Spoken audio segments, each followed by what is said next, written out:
All right, anyway, I'm going to read the stream energy, the medicine concepts, the great mystery, the rites of passage, and the Kokopelli. When energies like this come up in the beginning of a stream read, it's about understanding the personal movement of energy that you experience every day you wake up.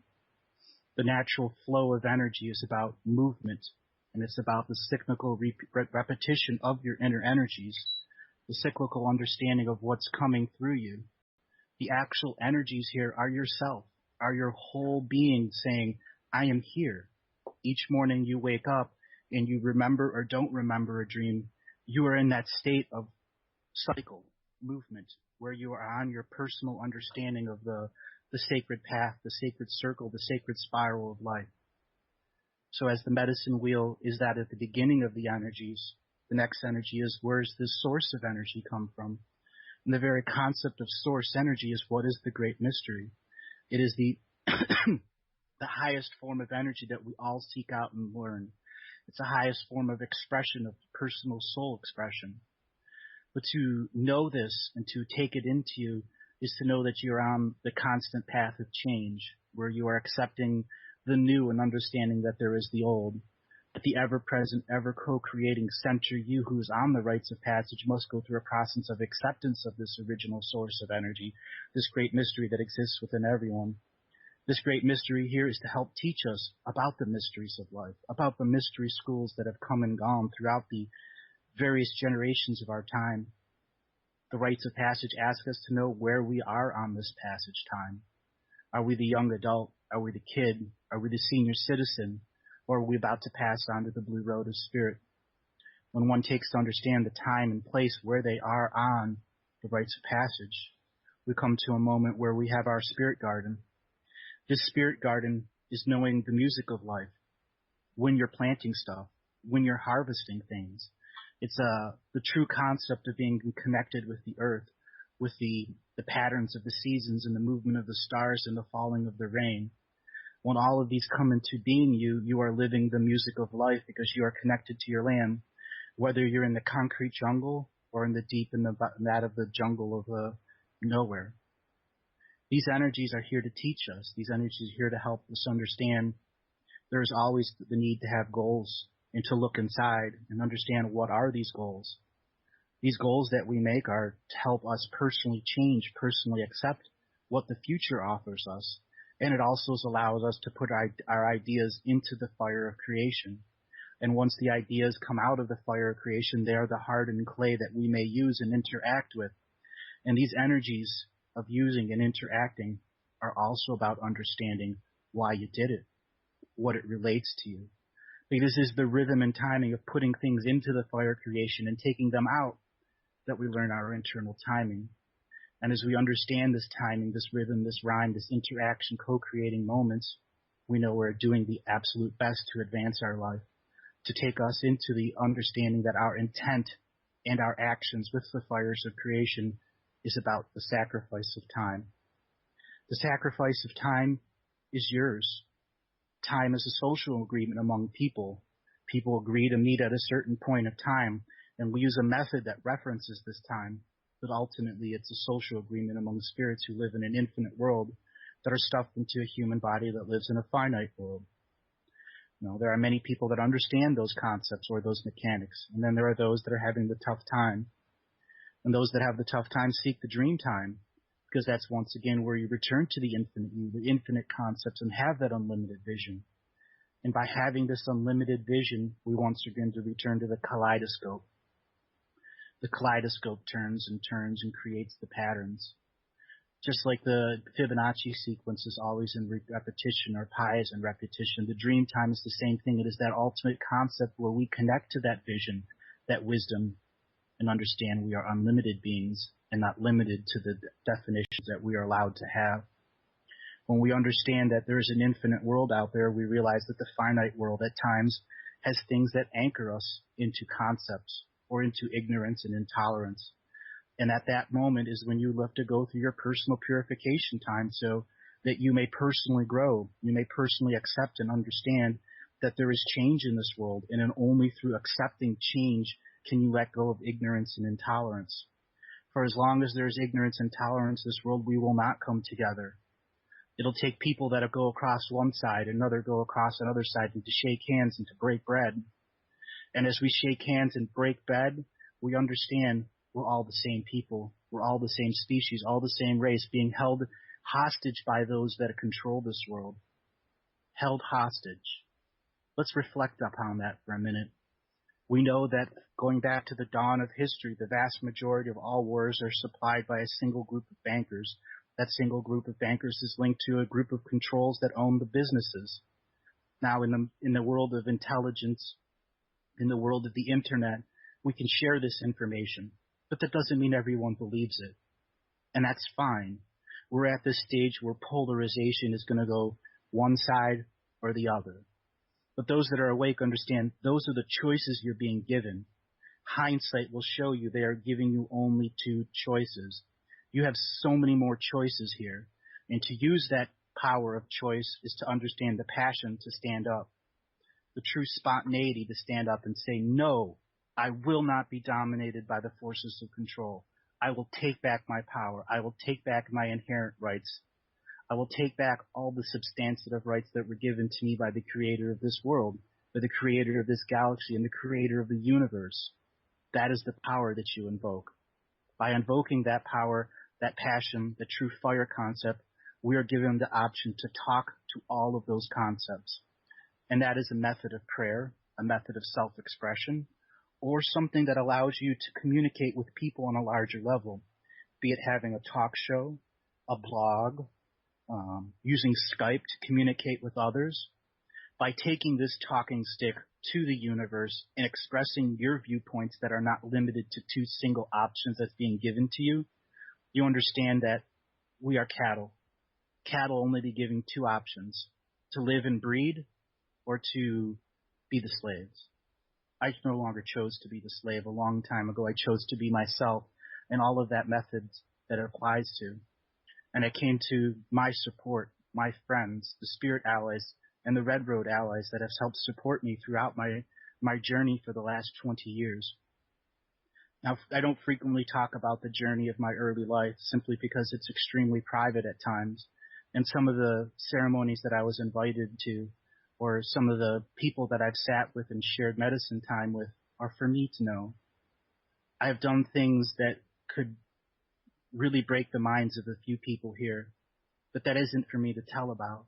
It's simply for me to share the information and allow you to use your personal discernment and understanding. We're here. We try to help. We're here to support those that use their personal discernment and stand up against ignorance and intolerance and allow ourselves to come together and break bread so once again we as a species can be whole, so that we can achieve a form of unity that allows us to shed off the forms of domination and control, so that we can be the prophecy of the whirling rainbow, so we may heal our tribe, our nation, our clan, and our world, and our Mother Earth. It is only through the acts of healing yourself and healing others that we find this prayer and inner peace time where all can share. All can share. No one is to be left out of prayer and inner peace. That's the ultimate concept about breaking the forces of domination and control. Once we begin to share inner peace and share prayer, we understand that we can make this energy spread like a wildfire among the world. So fast will it spread, so intense will the flames be, the forces of domination and control will not be able to put out these fires. At that moment of fire spreading and sparks being all over the galaxy, all over the world, our personal ideas will come forth and we'll begin to understand the true power of opposition, how the black and whites of the powers that be now control us through opposition, through polarity, but we have something against them. In this world a long time ago, there were trickster spirits born that were meant to keep man in emotion so that they learn from humor and opposition. Many of these trickster spirits are now stuck here and don't want nothing more than to get off this world. Their eyes have focused on the powers that be. Their jokes have focused on the powers that be. Their intense desire to get off this world is now focused on the powers that be. The Heyokas have united. The tricksters have united. They have formed a union of tricksters that is now focusing solely on that of the banking families, solely on the families of energetic beings that are dominating this world, and they are seeking their personal vision quest to stick their finger in the eye of the power of control. because they want off this world. They want to return to their home, return to their original purpose. So they may once again spread their wisdom among their own children, because all of us are at this point where we must accept our 7 future generations.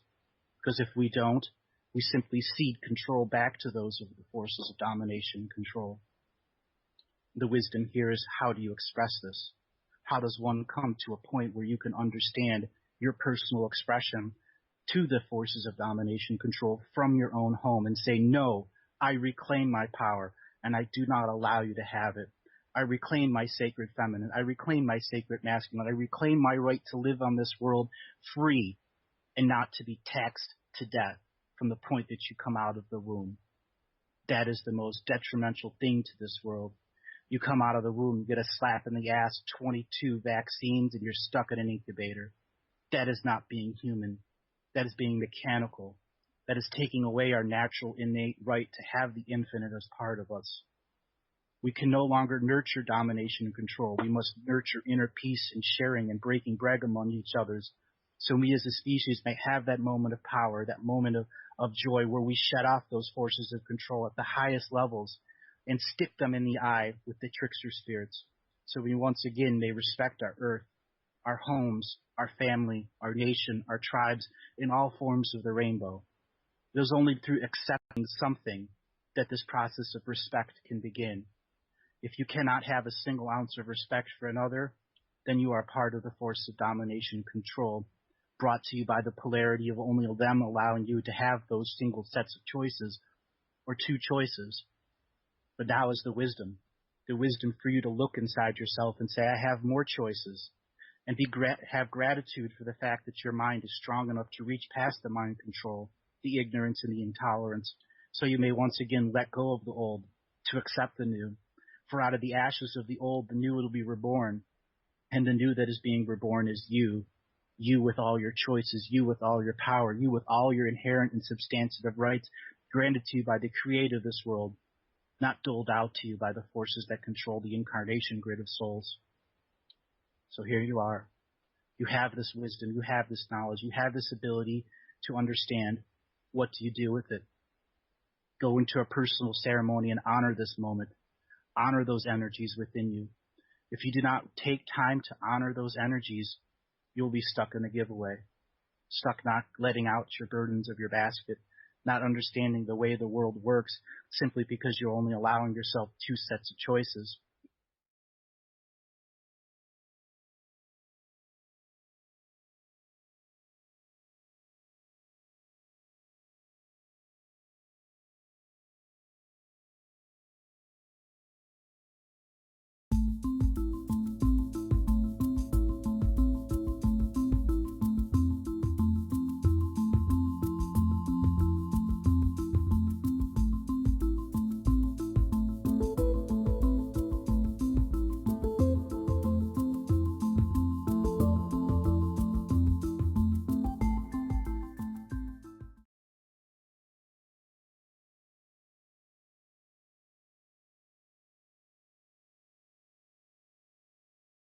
Anyway, the first one is the mystery of the Picts. Now, the Picts are spelled P-I-C-T-S. They lived in Scotland. There were some real extreme Picts in the northeast corner of Scotland, farthest from England. They're first mentioned by the Roman Empire just before Christ was born.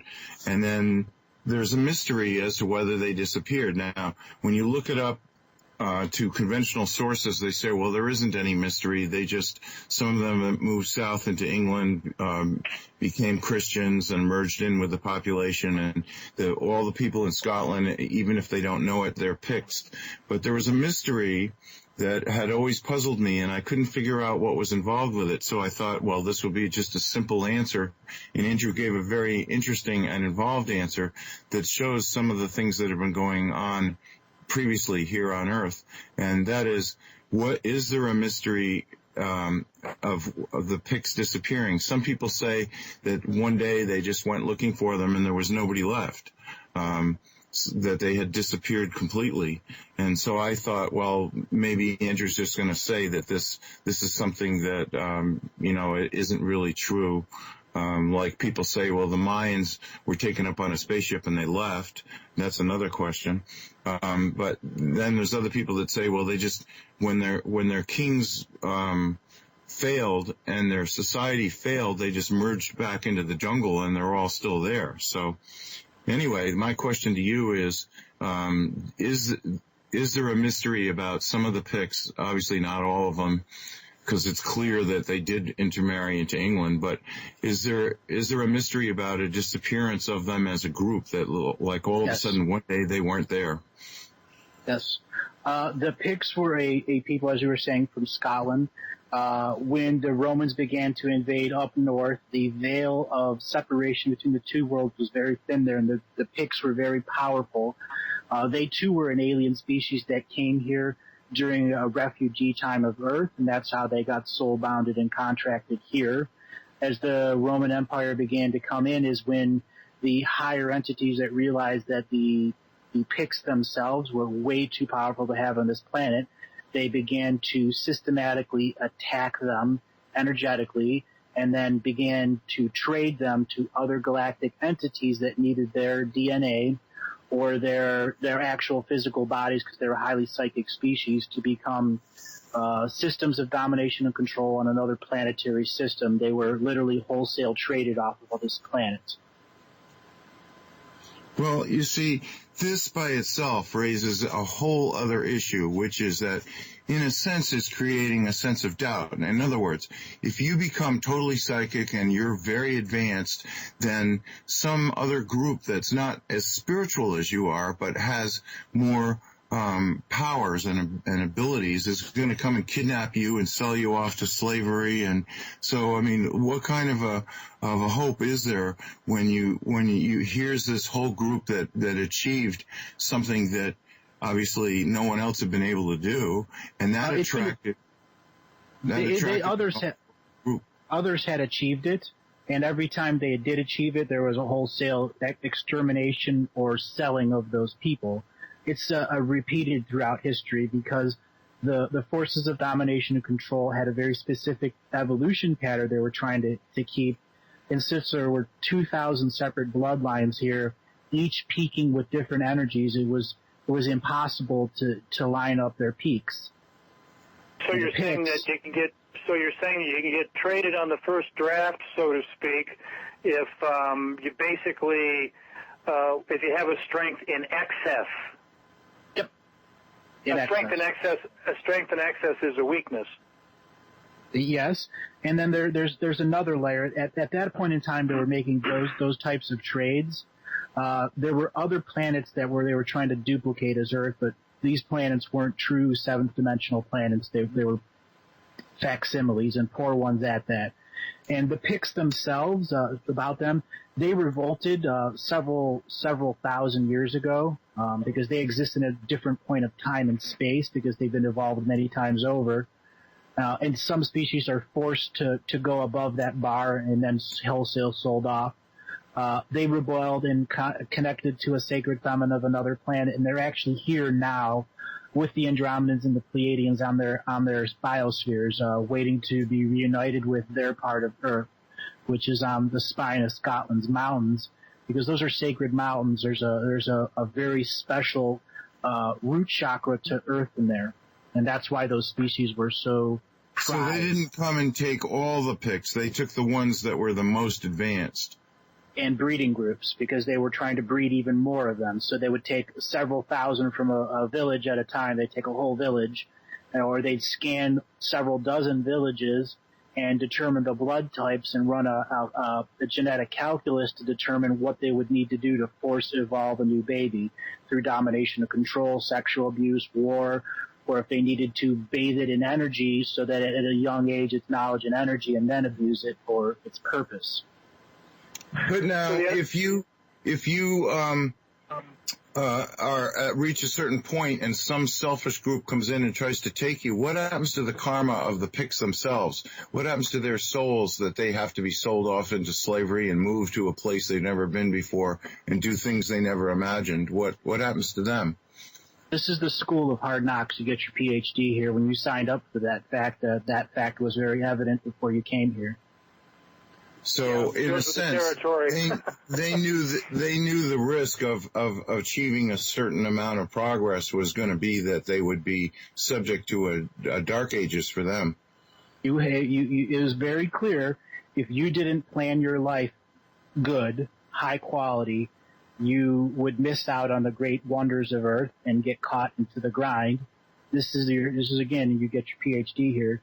You come here, you plan it, and you plan it for a very long time. There was so much war here, too many spirits literally got the kick in the ass and jump into the fire. So I've always thought that good always wins out and that bad always loses. And I always say that if you get to a choice between service to others and service to self, and you choose service to self, you have the whole universe behind you. So in a sense, just, there's an undertone of what you're saying, which is that if you reach a certain level, you're going to be punished for it. But you're not saying that. It's the punishment at that level. You understand there's no polarity. When you leave third dimension, you understand on the fourth dimension, all is one. At that level, all is one, right. And they can handle it. It's more than just handle. You plan for the neutral perspective. And as you move into a fifth and sixth dimension, you can plan polarity into your evolution to allow spurts of high action or low action or interaction with other types of lower energies to allow them within your field. When you come here, that's what you're doing. You're trying to share with the soul groups that have decided to incarnate on this galactic ascension machine. And it's the best of the best from 3 galaxies here, and we're doing the best we can do to figure out how to make it work. This happened 2,000 years ago, but they're back now, and they're doing fine.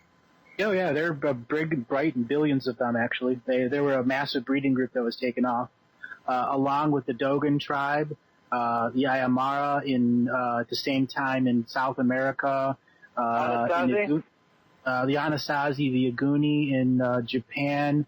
Mongolians were war-bound and taken to Noktror, which was another war planet, and where the Mongolians literally became the trainers of war. And then they were returned here during the Genghis Khan times, and Khan himself was a contactee, as well as a multidimensional being that was of an 8th dimensional origin.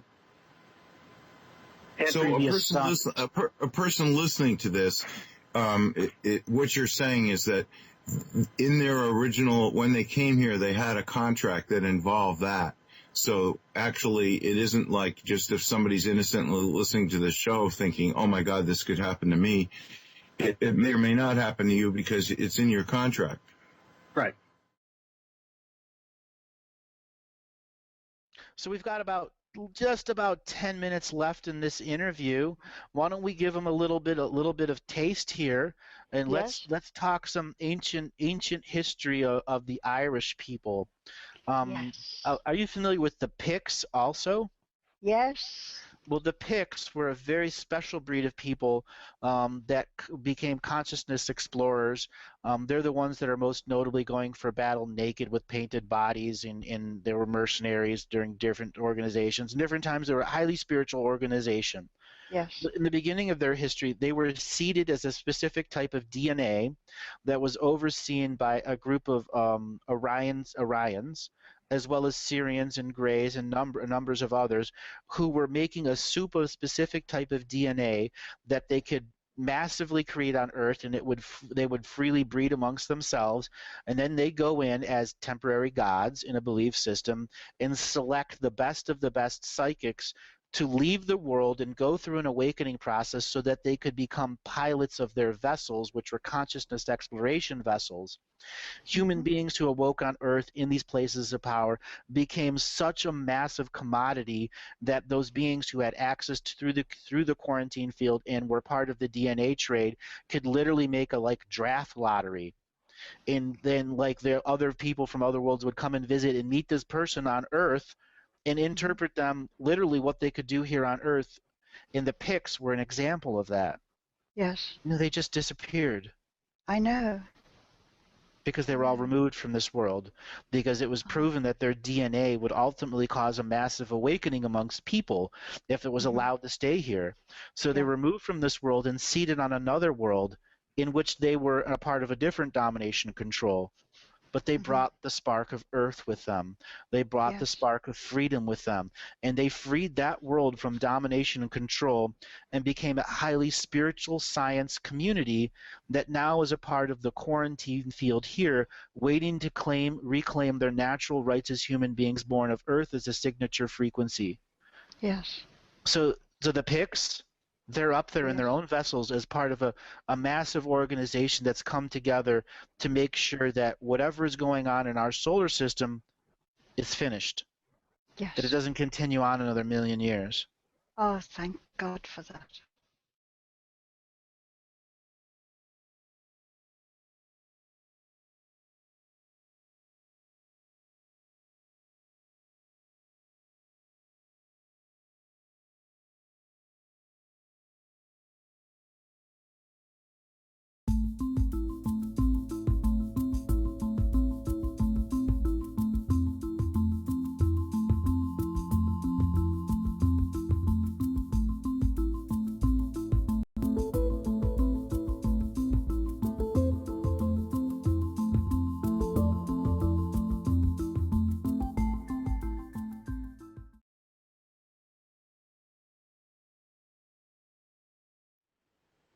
So is this to do with the blending of all the human races? Because this is a theme that has been cropping up in our conversations of the blending of all the bloodlines to a single bloodline. A single bloodline, yeah.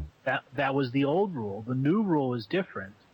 Once we've finished our change, each and every person will have their complete and 100% free will to return to their original genetic pattern.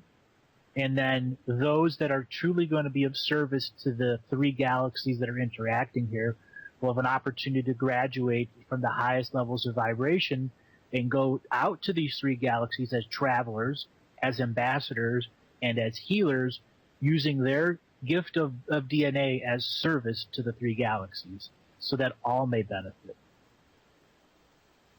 So, okay, so let's talk about these three galaxies, because previously, before you spoke about this, I was aware that our galaxy, which we call the Milky Way, was colliding with another galaxy. But you're saying that there's a third galaxy involved. What's that one called, and where do we find it? It doesn't have a name because it is out of phase with our reality. The galaxies themselves are not in fixed positions. They can move. And there's a galactic consciousness behind them that allows us to make karma between galaxies.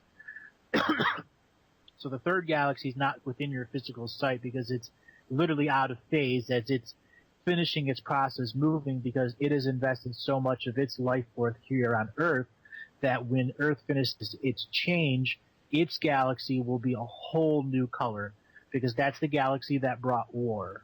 And it is going to have an opportunity to end war in that galaxy. That's where Mars came from. Mars was taken from that galaxy because of the very nature of the planet and the fact that that was the center of the wars that were in that galaxy. And when it was brought here, Mars as a planet was near death. And they assembled all these other planets here so they could make sure that Mars was still alive and went into a coma and can be nurtured back to health over the next few 100,000 years, to make sure that anybody that ever fought a war on Mars would have a karmic link to Mars, and therefore it could reincarnate into the solar system that Mars was in, thus allowing the moon in our solar system to be the galactic ascension machine once again. Right. So Mars is full of odd and weird creatures and beings. Apparently it's been used as a bit of a dumping ground for weird genetic experiments and things like that. As you know, many witnesses have come forward to talk about that, things that they've seen on Mars when they were there from using teleport. So what you're talking about, essentially, is like this solar system is a bit of a Babylon 5 in itself. Yep. Yeah. Created by the top beings of three different galaxies. And those top beings were given missions long time ago to find the best and most powerful souls that were in three-dimensional and fourth-dimensional bodies throughout the galaxy, and to tell them to prepare soul groups that would interact with another soul group yet they have yet to meet from another galaxy. One of those galaxies was a war galaxy. There said you are going to go into an area and you are going to have a beachhead into two other galaxies going against two soul groups you've never met. And they're all trying to balance their karma between the three of you. Right. So how does that look? You know, how does one balance karma in this way? Well, you have lifetimes. War is the quickie ascension method, but it doesn't mean you always get there. It means you can go from third to fourth, and then you're kind of stuck. If you want to go to fifth or sixth, you have to be able to give up the violence in some way, and then put yourself back into a control position. And thus, what's going on in our planet right now, we have people in a control position separate of the karma, creating other beings to act as karmic shields so that they're not affected by the incarnation karma here. You're talking about the super soldier program. That and other things. Example, the Queen, she's just a lightning rod for karma right now. She has power, but her real power is the lightning rod for karma. Her lifetime is being put out in front. Every little thing under the microscope. That is a balance of karma. There are other things. There are other beings that literally, are several 8,000 beings, and they're living here at once in 7,000 bodies because they're such a big being. They can't fit everything into one body. They'll make a lifetime that literally is something that takes the karma. That's the person that leads the worst of the worst life, has had everything put down on them. And that's a balancing the karma for a larger dimensional being. And that's how these beings play in our garden. So that's a massive... and is that to do... she's in the position of queen here. She's got all these so-called crown jewels, which are essentially like Dale's headband on a kind of massive scale. They've got, instead of a quartz crystal, they've got diamonds and rubies and things like that. But these are all crystals, and they all that hold an intention of magic from previous generations that say whoever holds these crystals is the linchpin of karma for the system of domination and control of this planet. Because all of that needs to be grounded somewhere by soul contracts. So the Queen of England said, I am the soul contract bound for this energy, so that these buildings under the Queen have this energy of domination and control attached to them. So does the Germans, the Americans, they all have that.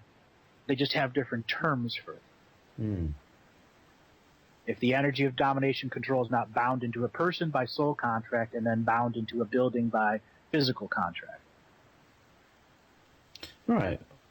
Say that again. The energy of a person is bound by soul contract, and the energy... Oh, I've lost it again. Say that again. The person is bound, is the anchor. The person's soul contract, the Queen, is by soul contract there to be the grounding of this domination and control energy in one area. You actually have a few thousand of them, but her physically being there in contract, it means that the energy is in the buildings of domination and control in her area. And then the magicians under her over the many years go to these buildings and enhance them, like libraries, so that they have more domination and control, and so that people that working under them are under the influence of that domination and control energy. So that's like the magic spell that everybody's under. They're enchanted by this spell that keeps... The Pope is just a different layer, the same as the Queen. Yes. Yes.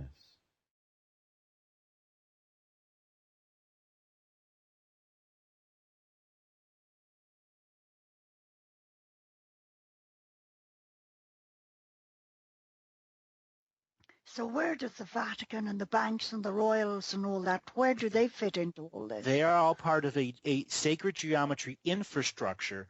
Think of a foundation. That foundation needs electrical wires. It needs hot water. It needs cold water. It needs lights. the Vatican would be considered something like a telephone system or a computer, and the Bank of England and the Queen of England would be considered like the parking garage with the cars inside it, because that's what households and transfer spiritual contracts. And then different cities are transfer or holding stations that have multiple banks inside them, and each bank has a link to your birth certificate that allows them to sell it on the open market. So they have a direct spiritual contract to send you spiritual mail, whether you see it or not. And then your contracts are brought into the corporate office, which means corporate karmic resolution on a spiritual level, instead of your free will choice at resolution. So that's the layer of reality that's being controlled.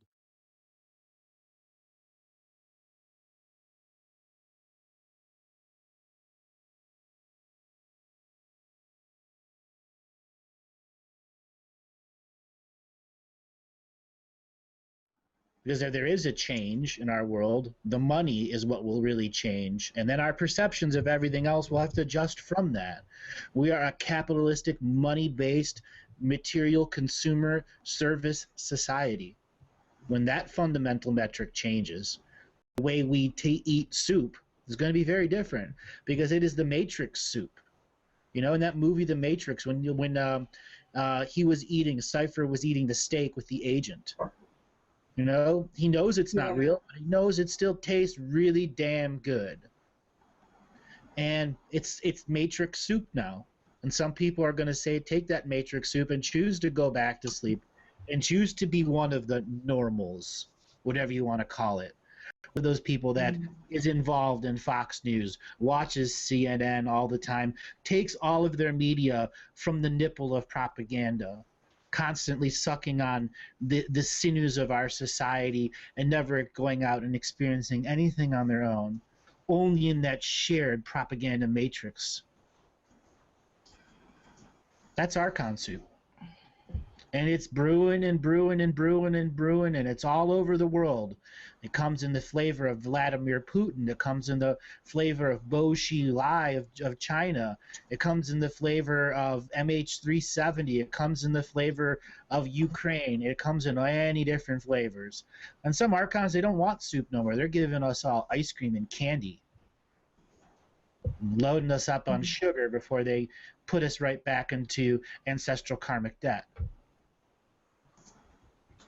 So do you think that has anything to do with what's happening with the monarchy in England then, where all of a sudden they said William and Kate would be, you know, king and queen, and now shock horror, Camilla Parker Bowles is now. All of that. Is that all part of what you're? That's the mystery school hierarchical battle showing out, and who's the one that's going to actually reach out and change the people.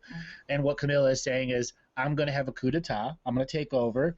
Your generation is not going to take over this generation, and I'm going to insert myself into history. Yeah. And do what this queen couldn't do, which was tell the truth. Will Camilla Parker Bowles tell the truth? No, she's waiting for the highest bidder to tell her not to tell the truth. Well, the question is, will she still become queen? I mean, what propaganda says, and sometimes what actually happens is a different story. There will always be a queen, because as soon as there's not a queen, there is no spiritual contracts holder, and then the Pope is bent over like a altar boy. Yeah, no, the question is Kate or Camilla? It'll never be Kate. Oh, really? Wow. You see, that I'm glad I asked this now. It'll never be Kate. Because if Kate takes over, that means her children's lineage has to be reformed. Right. Because she was not an active part of the insemination part of the light body DNA. They used rituals to prevent her light body from impressing into her own children her side. Wow, that's pretty intense. That's called lineage hijacking. And there are breeders that specifically do that, and she was a breeder, one that was pulled from a society of breeders that have done this many, many times.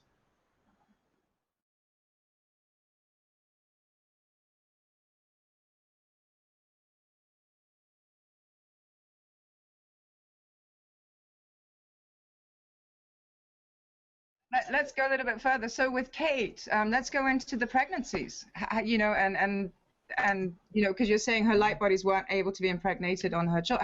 Explain to us how that happened. Lizard lineage, lizard red hair, the other lizard, all have hijacked light bodies that are programmed to come in and do what?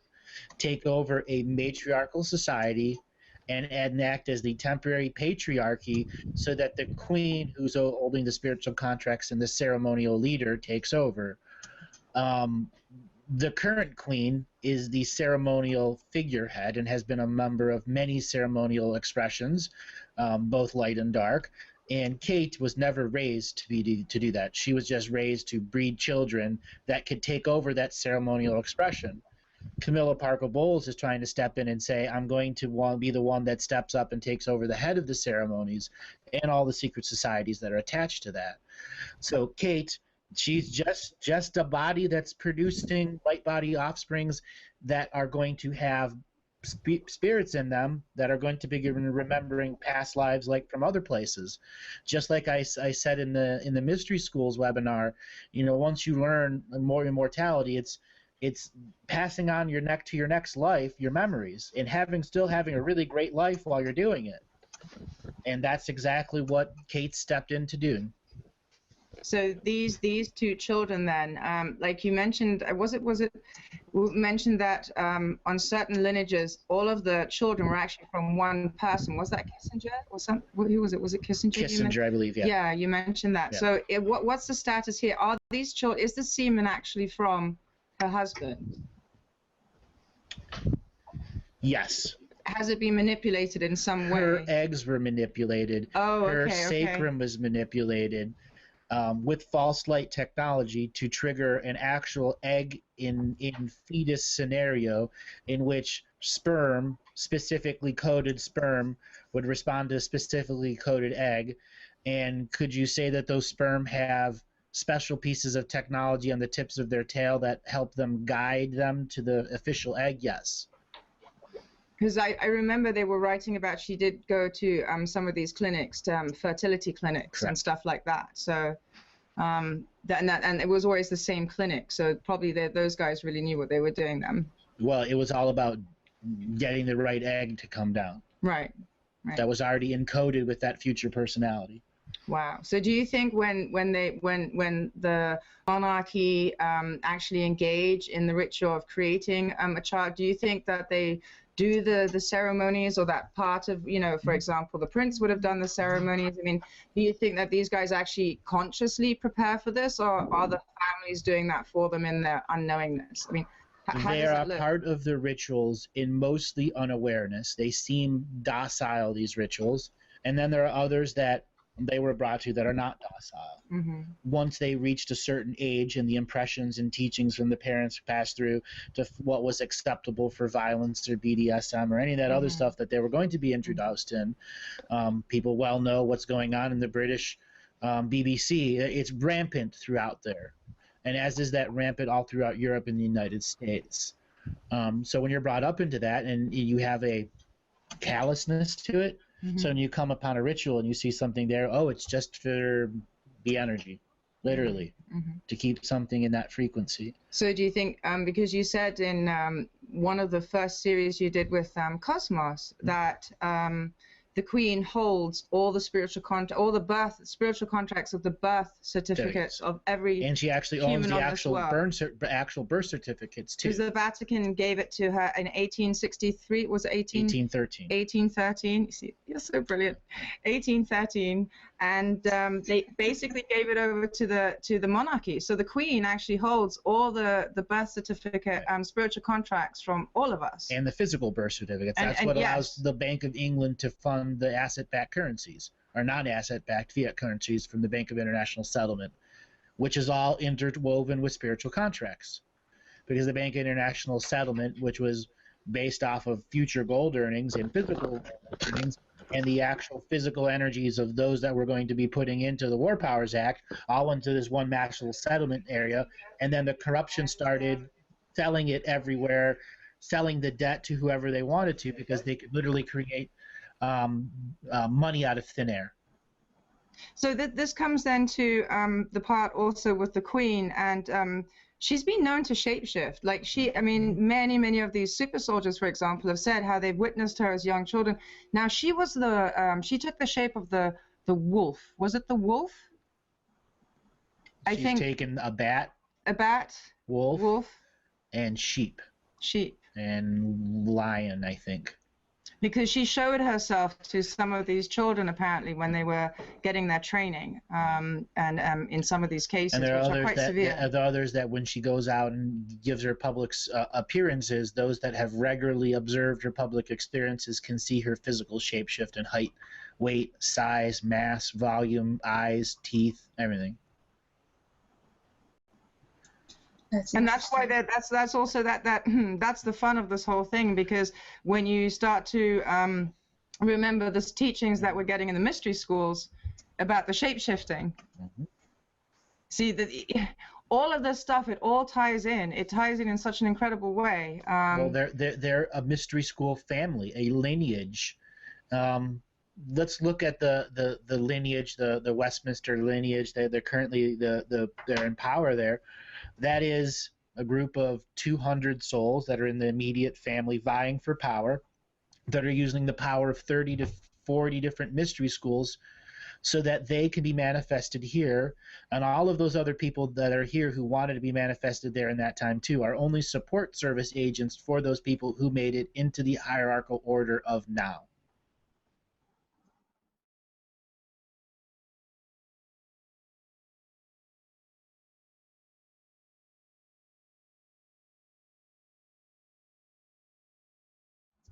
So what's the plan then when she's gone? I mean, I guess they have everything set up so that the next person will hold these contracts. Is that correct? Correct. That's the battle. Yeah.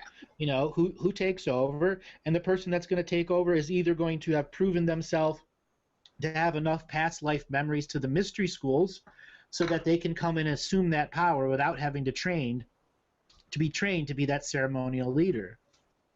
That's not something you can train for in one lifetime, to hold all the spiritual contracts for the entire exchange for value system. Hundreds of lifetimes you'd prepare for that. So when you see the stories of Camilla Bowles wanting to take it over, she probably had some type of forced mystical experience that brought another version of herself in, who's now trying to claim control of the mystery school and family in the physical realm, so she can be the ceremonial leader to hold those contracts, to bear that power, so that she can express her lineage expression other than the Kate and all the other lineage expressions. They are all battling themselves at all times. That doesn't sound very fun. No. No, I know that Camilla has. Sorry about that, guys. We have something going on there with a few animals, so I just have to make sure that they're okay. I'm sorry if I seem rude. I just need to make sure they're okay. It's fine. But also, Camilla is known to have a really heavy drinking problem. Cocaine. And yes, and Charles, he's not quite right anymore. He's been having episodes now for quite a while. Decades. Decades. So do you want to tell them what's been going on there? Their technology is breaking down. They're constantly being observed. There's people constantly altering their time so that their memories aren't really their memories, and their I Am Presence knows it. And whatever semblance of power they have left in this matrix world is to be an asshole to their assistant, or to be like this or to be like that, to show all of their eccentric quirks and their odd and difficult natures in public and in private, until they begin to break down more and more and more and have extreme scenarios, such as, whenever a super soldier breaks down, they're not under warranty anymore. And yes, there is an actual organization that warranties the psychic programming and super soldier-esque type programming, and everyone in that royal family is programmed and has an insurance warranty on them. That's why Kate kept going back to the hospital during her pregnancy period.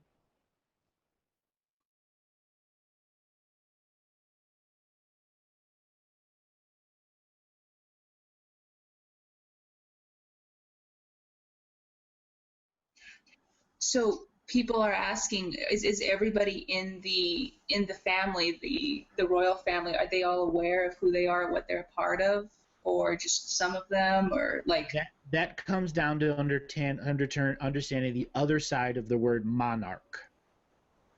Now, there are super soldiers out there that are called monarchs or butterflies, and these are people that are 200 personalities in one that are engineered from shortly after birth, where they go through psychic traumatic events, physical traumatic abuse, until they break down into multiple personalities. And they have technology that can remove a fractured personality, and put it into a clone, and then abuse that clone and take out more fractured personalities to put it back to the original, until that person is literally 2 or 3 dozen primary personalities that are easily controlled.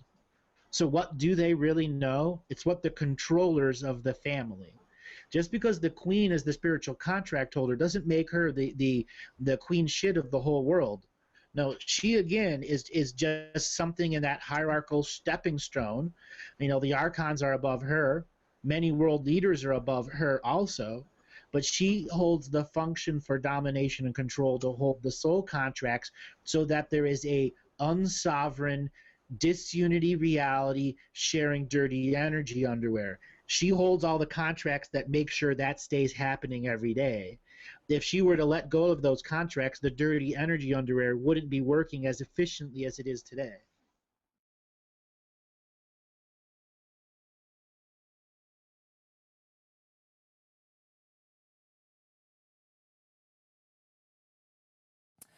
Okay. We'll move on to the next question. Yes. This is from Marigold.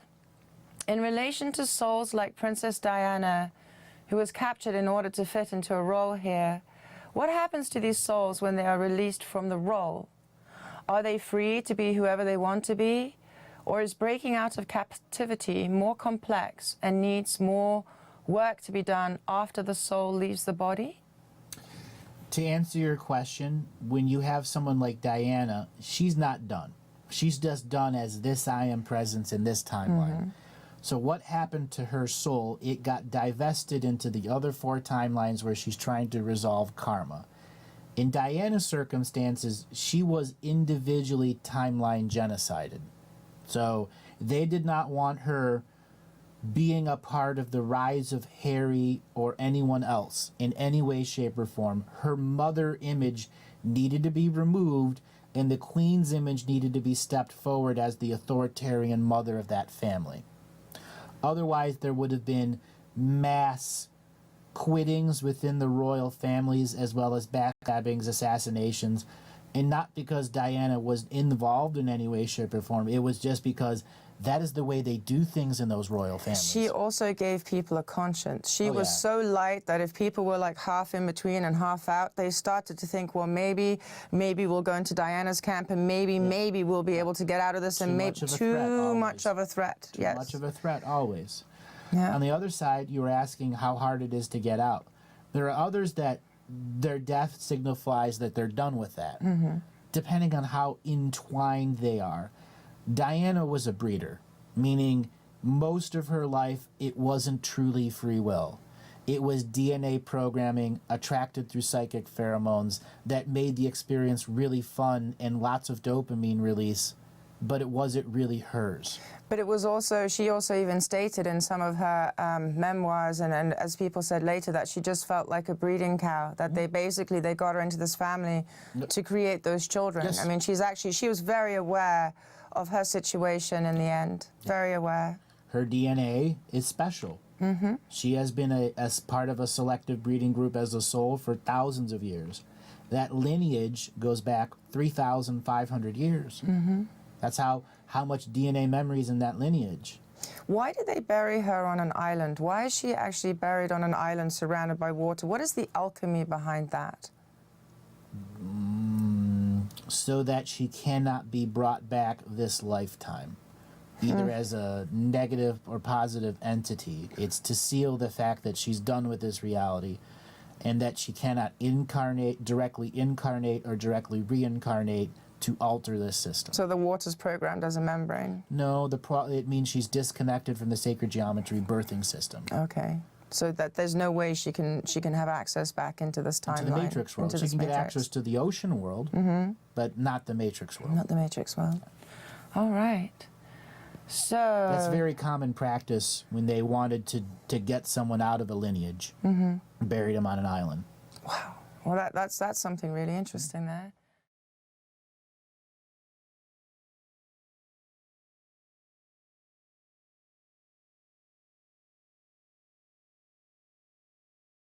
Can we talk about that? Oh, I can. I would, yeah. That's an oh, I love that. Oh, that's a good one. Let's just break her down. Okay.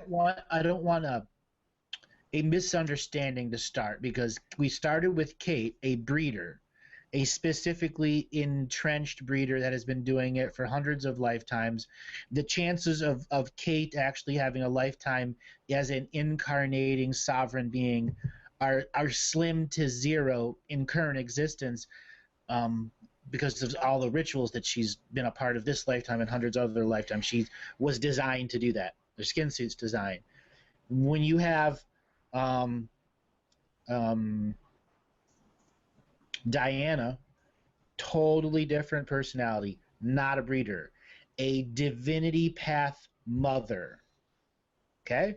There are times the lordships and the kingships take beings in to amplify the power and standing and projection of the family in time. It's like if I were to all of a sudden have the top supermodel sit down and be on my show, all of her fans would come, so on and so forth. When you put someone that's like Dianna, that has a giant divinity path soul that has altered the courses of thousands of worlds, and you put her in the peak of that, in that serpentine drama, in that reptilian callousness that ended up in the death by observing paparazzi, which we'll talk more about, but that is the tragedy that they wanted. And she was targeted, brought in for that purpose, to have divinity path charisma beings as their offspring, so that their power would be projected past, present, and future. That's the first makeup of Dianna. Now let's break down into some of the questions of who she is, the personality beyond that divinity path charisma being that has altered the course of millions. Yeah, please. She was the champion of the world to make sure landmines were completely removed from the world. She still had a heart.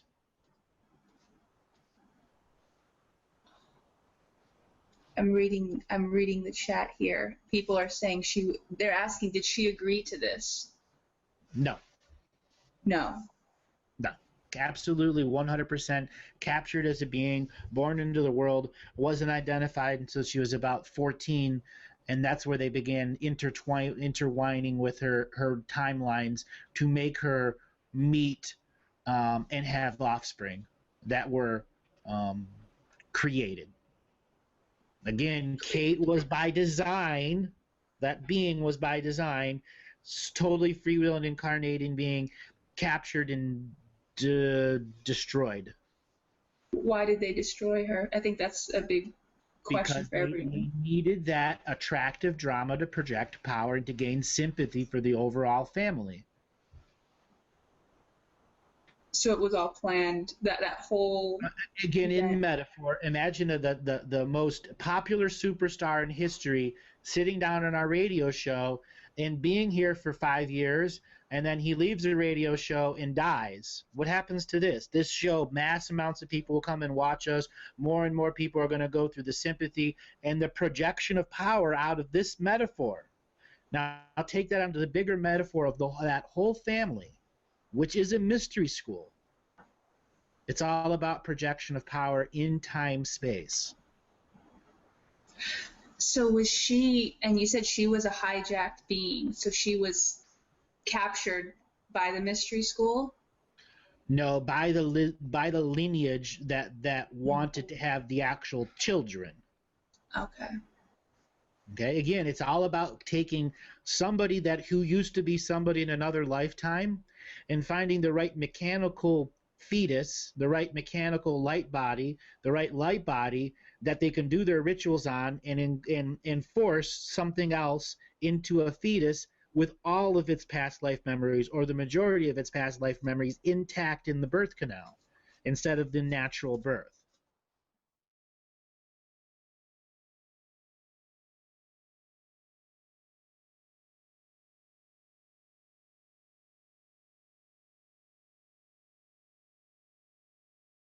speaking of pregnancy, so a lot of people still have that question. Who's Harry's father?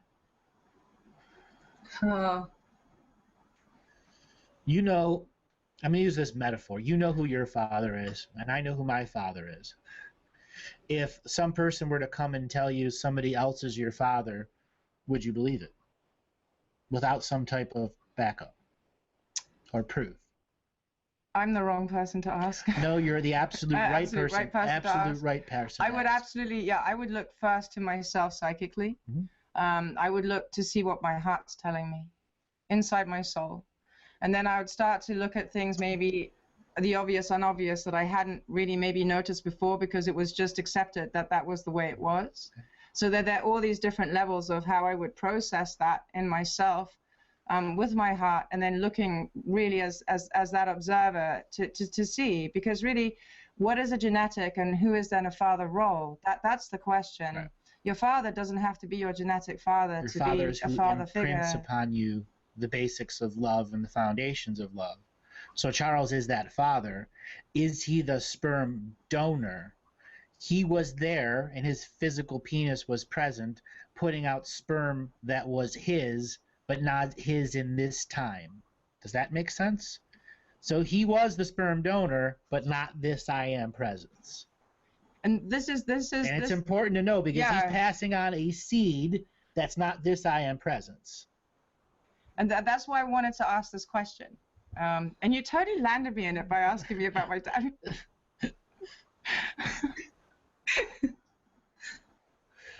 So, okay. So what does it mean in a bigger scale if somebody else is literally able to take over another body and use their semen from another time span, past, present, or future? Makes no difference. And so who is Charles? He's just a vessel that has a whole bunch of programs in it.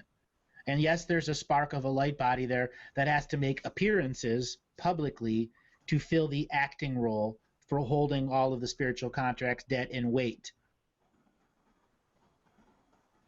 So as we're in the mystery school mode, here's the question of the DNA technology and going through time. The I am presences, or the beings that came to that being who was inhabiting the body, but then took the body over for that specific time and used their essence for the alchemy of procreation, are these beings that have traveled through these monarchies over centuries? Because you say it's kind of like a mystery school. So was Thousands of centuries. Yeah, so was there part of that coming through in that presence that came through Charles? Is that something from their legion? That is a direct timeline incursion where a version of Charles who may have been on another side than the current side, mm-hmm.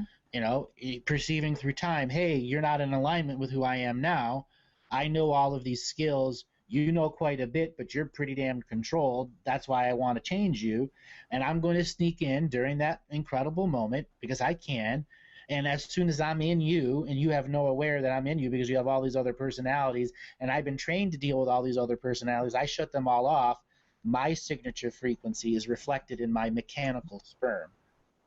And they have this lineage going through with the monarchy. Correct. Like they have and these. They can do that in multiple scenarios, and that's how they bring specific people to take over specific roles.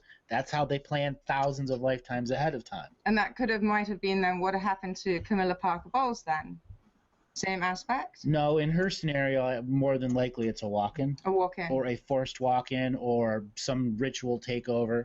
I haven't looked deeply into that.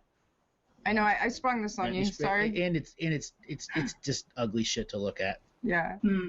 Really lizardy. But it's fascinating to hear all these things. Really, it's a whole different aspect of viewing that with the understandings that we're now having and the information we're now beginning to comprehend. To take another look with this understanding and see the difference in how it all works. Sometimes when you grow up thinking one thing and then you see really that it's something totally different. Exactly different.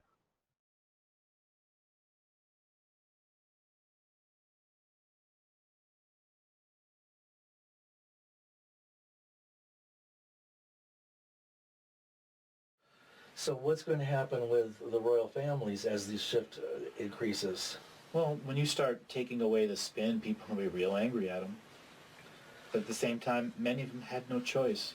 They're just born into a life holding contracts that they have no way of understanding.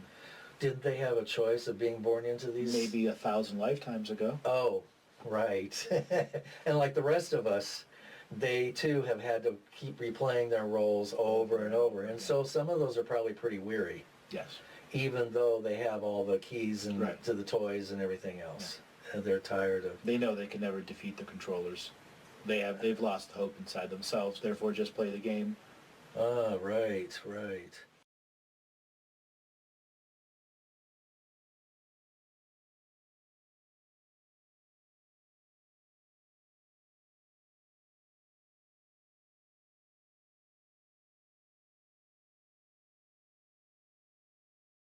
Now, how many bases are operational and how far have they gone in their experiments? All right. Well, there's 10,000 plus species. So you want me to like focus on individuals? Do you want me to just give you a general outlay of the two perspectives and the third that's trying to make it in? Yes, please. Okay. Well, let's just call it the not so good guys. Okay. The not so good guys, because many of them have no choice to be here. And they're being put in a scenario where they risk much of their own species being here to do what? To take DNA from us, who have been trapped in a dream world trap for 54 million years, so they can bring our DNA back to their home species. Many of these species, well over half of them, are within 3 or 4 years of total species extermination because their DNA has run out because they no longer have sex organs. They've been trying to play this DNA trade game with human beings for so long that they made mistakes along the way, like disconnecting themselves from a tree of life and not living on a home world and living in a metal vessel traveling the universe for millions of years. Nobody wants to incarnate into that soul family. And they went from trillions of beings universal-wide to less than 100,000 in the last million years. That's how rapid their population is done. And these people can very easily become zealots. Okay, the grays are technology. They are skin suits that have been created so that you can function in many different realities at once. Now, there is it is an artificial intelligence, but it's programs. It's just material matter programs that they can take dense dream matter from other worlds and manifest it in another place simply using the proper photonic technology and mental interpretations. You can manifest the dream world anywhere. It's the tree of life that gives that full spark of manifestation that really gives the experience. And we are experiencing beings. We have 9 experiential bodies, from ancestral body to sensual body to sexual body to blue body to red body, all the different experiences. And then we have 7 colors of experience, which is the 7 rays. We have 63 ways of experiencing every single moment of the infinite creative moment of life. The vast majority of beings in this universe have 3 layers of experience. We have 63. Now you want to know why they want our skin suits. We are technology. We are the technology. DNA skin suit technology, DNA lineage technology that has been cultivated in a system that is existing outside of universal time. Good God. This is absolutely mind-blowing stuff. And there's a DNA There's a DNA trade that exists outside of time, because this is all about a concept of a social agreement that trillions of beings agreed into in a process of remedy and resolve in a spiritual court of equity 54 million years ago as a unity species. They all agreed to go through the separation of densities so they could fully learn what free will is. So what is considered a prison planet is we created this system and refined this system so that karma can be resolved on a universal scale.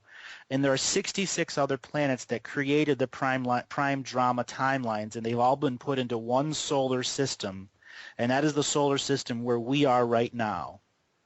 Okay, there's more than 12 planets in the solar system. There are 66. And all species that are trying to resolve karma from lost experiences during the timeline genocides immigrate to the Galactic Ascension machine. Okay? If you don't want to go in, you don't have to. But the beings that are inside there have the weight and task of resolving all karma for the universe of all beings. And inside there, it's quite nasty. There's ancestral karma. There's these belief systems. There's all this evil and vile stuff.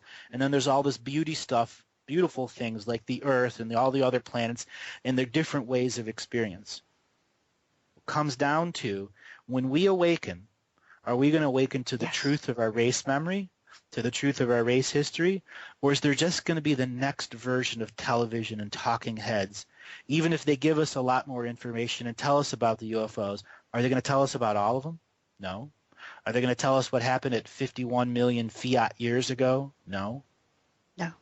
Those are key and critical for the rest of our people to connect to their own DNA memories and to know that the lineage that people are in, that is your mother and father passed on a lineage to you and their mother and father passed on a lineage to them. It's all over the world. Those original lineages that were started here have DNA memories in them that are meant to interact with CERN. They're not even your memories. They're other memories from other people put in there purposely to confuse and skew you at birth. My God. That's a fine print soul contract enforcement system. That's one of those 633 projects that are at CERN. Has anyone ever seen the picture of the front door of CERN? There's a big statue of there. Okay? Yes. It's a Hindu dancing god with fire around her with a bunch of arms. Yes. Goddess of destruction, creation and destruction. I know. That's there what is concerns so much me about it. Right? It's everywhere. It's everywhere. Yes.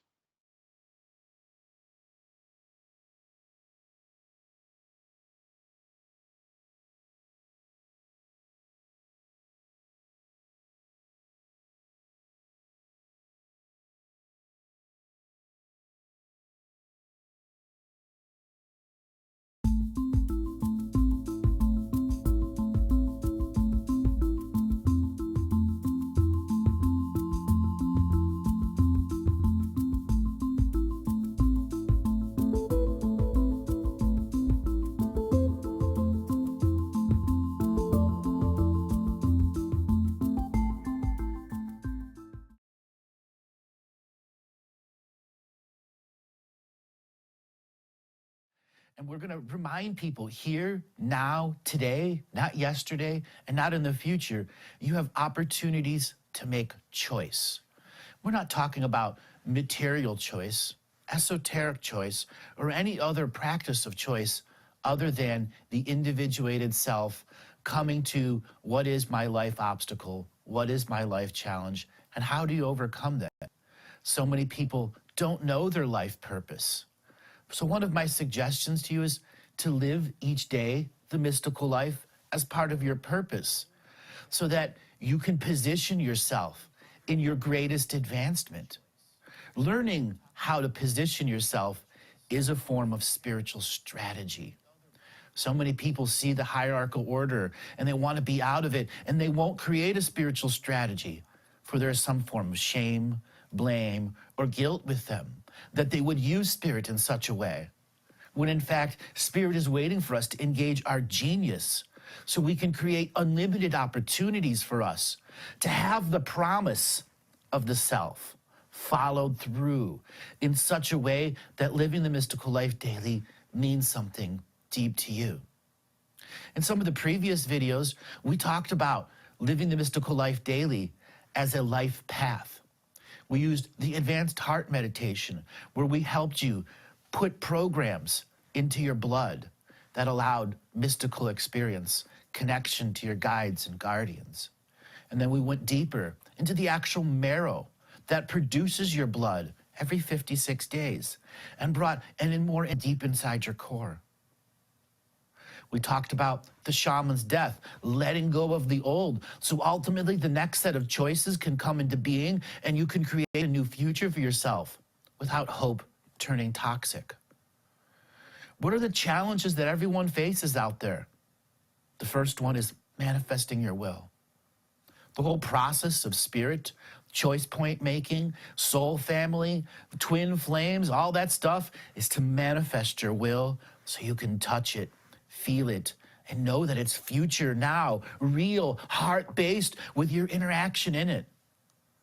The manifesting of will is one of those teachings that's been around since the dawn of spiritual progression.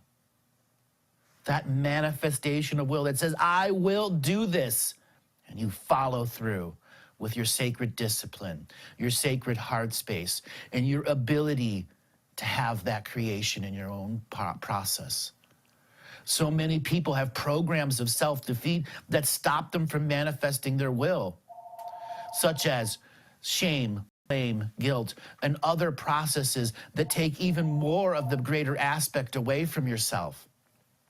The whole process of manifesting your will is to see the programs of self-defeat and to say to them, no, you have no space for me. You have no action for me. I deny you self-defeat in any way, shape, or form from being in this moment of sacred will that I've chosen. Process that. Contemplate that.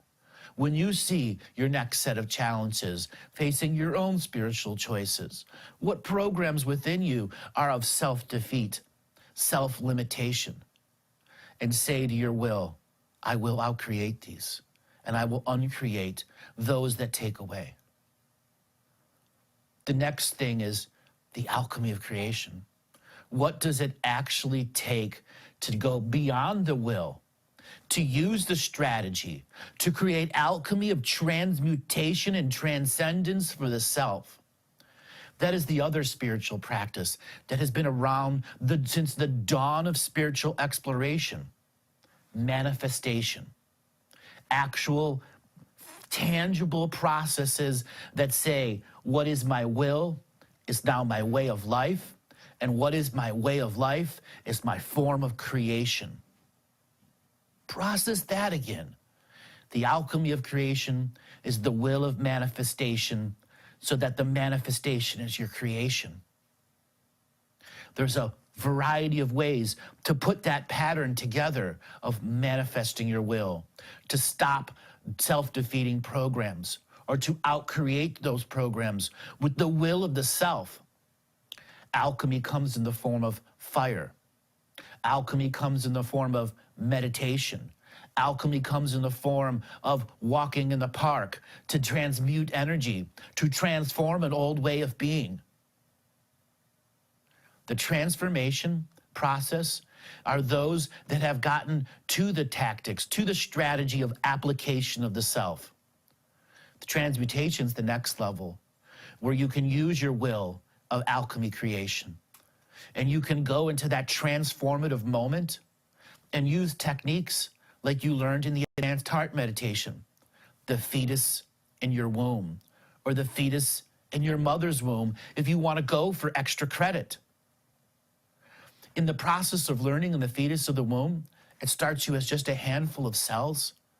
Before you had arms, legs, before you had even a mind, you were just a heart.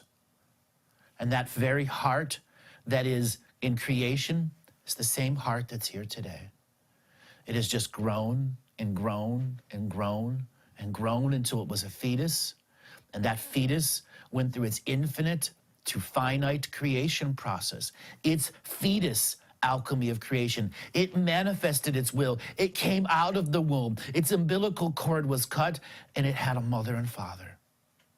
And spiritual contracts that made it an agenda-based being, and it was no longer a non-agenda being. For it had been born through the alchemy of creation, through the mother and the father and an insemination process. And that fetus to infant grew into the being that you are today. And that is something each and every one in this person in this world and many other worlds share. The birthing process of being the fetus in the womb. And we will learn as history comes to accept the greater outside world beyond this planet, that there are millions of schools of thought and religions around being the fetus in your womb, the fetus in your heart, or the fetus in your mother's womb, or the fetus in a future womb. The fetus in the womb features the ability to understand the 7 previous generations of who you were, and then those 7 future generations. Why 7? It is the lineage of man that is in residual race memory. About every 220 to 270 years, the residual race memory that's in the lineage is forgotten. For there is no oral teachers or historians that can reach beyond the 7 generations. You go to Australia and you look at some of the song lines that are there, they go back 50,000 years. That's thousands of generations. The indigenous cultures throughout the world had a variety of ways to pass the 7-generation mark. Those oral teachers and historians did rituals, ceremonies, and told stories that were a direct representation of what their ancestors experienced, so it would be passed on to the future generation, so they too could go to that longer process. What was in my ancient past? For they did not have race amnesia as we do today.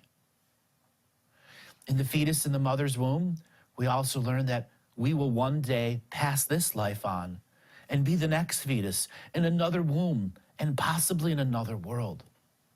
We also learn that we are simultaneously living past, present, and future while we are the fetus in the womb. Taking the next level of your alchemy of creation and the manifesting of your will and the letting go of your self-defeating programs, you can experience past, present, future, if you should choose to make those moments sacred with the higher form of your sacred discipline.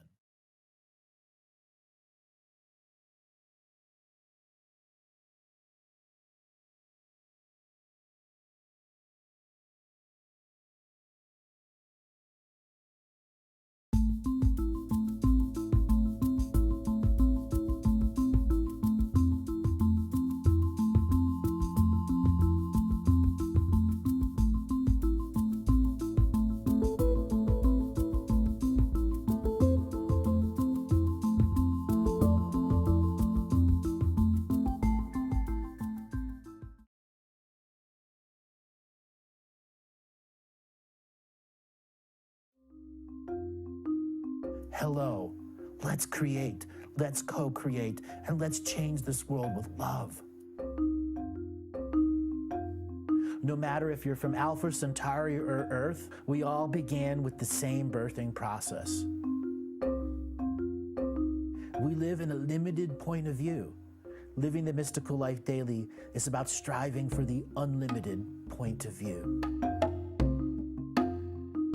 Each day, each human being gets an infinite amount of choices.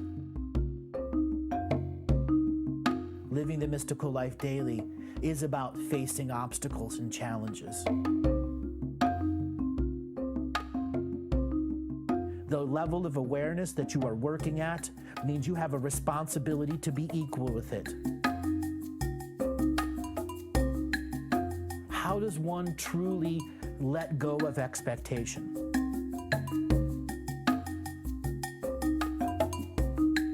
You can make the moment that you wake up to the moment you go to sleep sacred. The keys to success: choice, choice, choice, and choice.